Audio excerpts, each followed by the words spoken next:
So this is the second part of the video for our test review.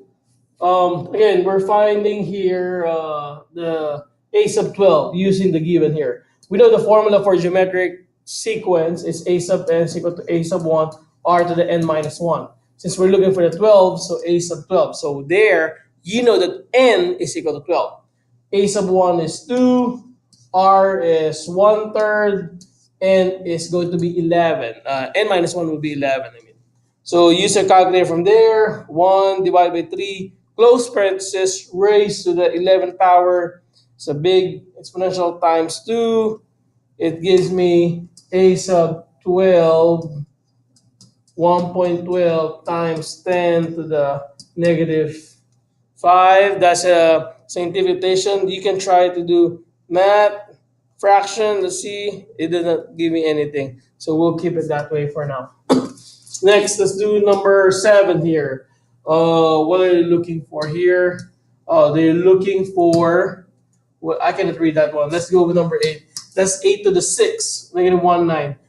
Here, they're looking for, there's no specific question. So I guess I just have to write the explicit formula for number 8 here. I know a sub n, a sub 1, r n minus 1. A sub n there is a sub 6.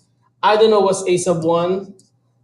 I know r, which is 1/3 again. I know n, which is 6, so this would be 5. So I need to solve here a sub 1 because I know what's a sub 6. A sub 6 is 1/9, so this will be 1/9. A sub 1, 1/3 to the 5th power. So that's how you solve for a sub 1. We can try first the parenthesis 1 divided by 3 close power will give us a big number, a small number, and divide this from, you're gonna divide this by 1 to the 3rd, 5th, whatever the answer there, you're gonna divide from the 1/9 because you're trying to solve for the a sub 1. So therefore, parenthesis 1 divided by 9 close, divide by second negative sign because you want to get the answer, which is the answer is 27. That's cool. So a sub 1 is equal to 27. Well, there you go. Find the specific value or a sub 1. So the answer is 27 for a sub 1. Word problem. Let's do some here. You should have a copy of this one here. Let's do number 9. So here, a saving account has interest of 0.01%. The rate will be 0.001 because you have to move this decimal point 1, 2. That fill in 2 zeros for there, right? Compounded weekly. If it's compounded weekly, you know we're going to use the compounded interest formula, which is A is equal to P1 plus R over N raised to the NT because I see the word compounded. From the weekly, I know that N there are 52 weeks in a year. If you invest 1,500, so that's your P. Your P is 1,500. How much will you have earned after 10 years? So you know P there is 10 years. So let's answer that first question. So we know that A is the one we're looking for. P is 1,500. 1 plus the rate is 0.001 divided by N is 52 raised by 52 again times 10. We just have to hook it up in your calculator. How do I do it? The old school way. You can type this as is in your calculator. Just be careful with the parentheses. There should be a parenthesis right after the plus sign and right after you close it here, and then caret means that you raise it up, and then parenthesis and 52, and then, or you can just write 520 right away. So I'm going to do the old way, 0.001 divided 52, whatever the answer there, I'm going to add it by 1. After I add by 1, I'm going to use caret. So parenthesis 52 times 10, which is 520. That give me 1.01 something times 1,500. And the answer for this term is 1,515.08 cents. Okay. Then there's a follow-up question here. How much would you have if you invested 2,000? So this is another case. So same terms, although the 1,500 will be different, it will be now $2,000. So A plus 2,000, 1 plus 0.001 over 52, 52 times 10 again. We'll do the same thing, except it's going to be 2,000 as the starting point. 0.001 divided by 52 again, enter. And then you're gonna add 1, enter, caret, parenthesis, 52 times 10, close, 1.01 something again, times 2,000. And the answer now will be for 2020, 20.10.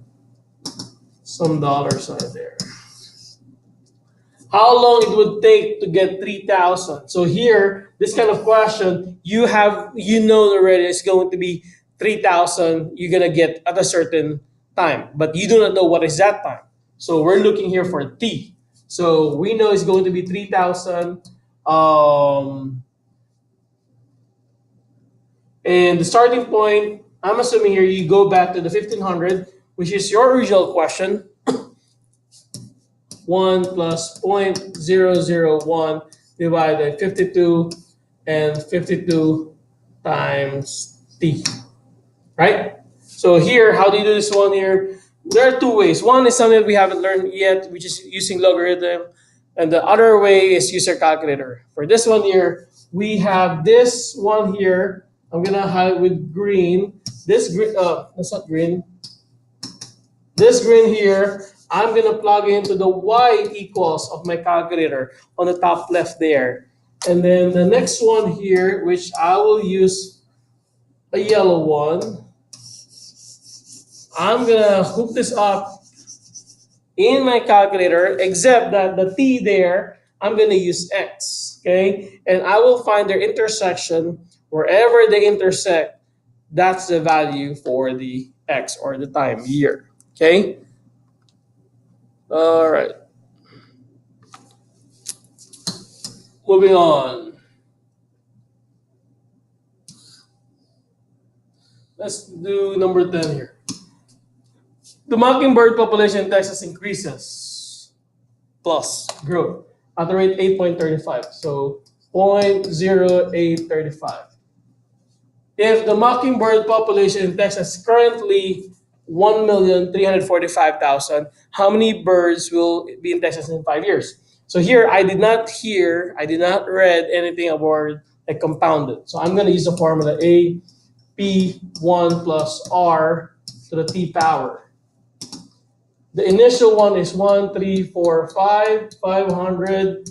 1 plus the rate is 0.0835. And in 5 years, you can put the 5 there and you can find the answer from here. Okay? Oh, something might be challenging. Here, 17. See the 17 here? It's graph it. Okay. You know to no. For here, y equals 2 to the x plus 3 plus 1. You should know that this transformed to the left 3 up 1. Okay, you got that one, I know. I guess I'm good. You can continue the rest of this one and good luck on your test. Kaboom.